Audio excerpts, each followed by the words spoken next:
Welcome to part 3. In this installment, we shift our focus to the evolution of traditional cybercrimes, how ransomware and supply chain attacks are transforming in our increasingly interconnected world. Ransomware has evolved from a simple data encryption tool into a sophisticated weapon in cybercriminal arsenals. Modern ransomware attacks employ double extortion tactics. Attackers not only encrypt critical files, but also exfiltrate sensitive data, threatening to leak or sell it on the dark web if a ransom isn't paid.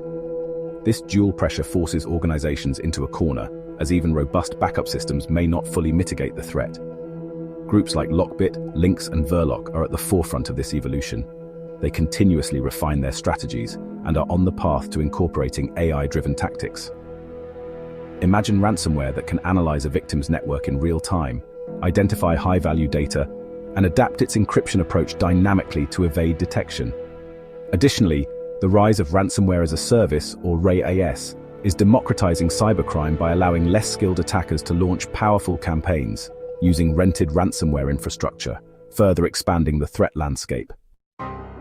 Equally concerning are supply chain attacks. Attackers are shifting their focus to compromise third-party vendors, infiltrating larger organizations. The NotPetya attack is a sobering reminder of the massive damage these breaches can cause. In that incident, a compromised software update enabled malware to spread rapidly, impacting numerous major organizations and causing billions in damages. Modern supply chains are complex and interconnected. Organizations depend on a myriad of software solutions, cloud services, and hardware components from various external sources. Each link in this chain introduces potential vulnerabilities. Cybercriminals may exploit these weak points by inserting malicious code into trusted software or hijacking legitimate update mechanisms. Moreover, supply chain attacks are becoming more targeted.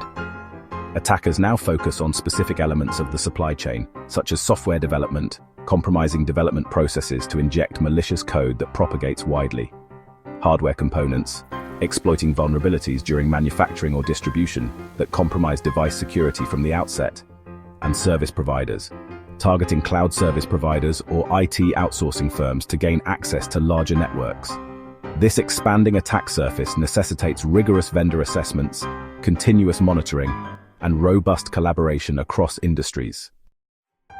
With ransomware evolving and supply chain vulnerabilities on the rise, one key question remains: how can we fortify our defenses in such a dynamic environment? In Part 4, we'll explore humanity's comprehensive response to these multifaceted threats. If you found this segment insightful, please hit like, subscribe, and share your comments below. Join us next for Part 4, Humanity's Response.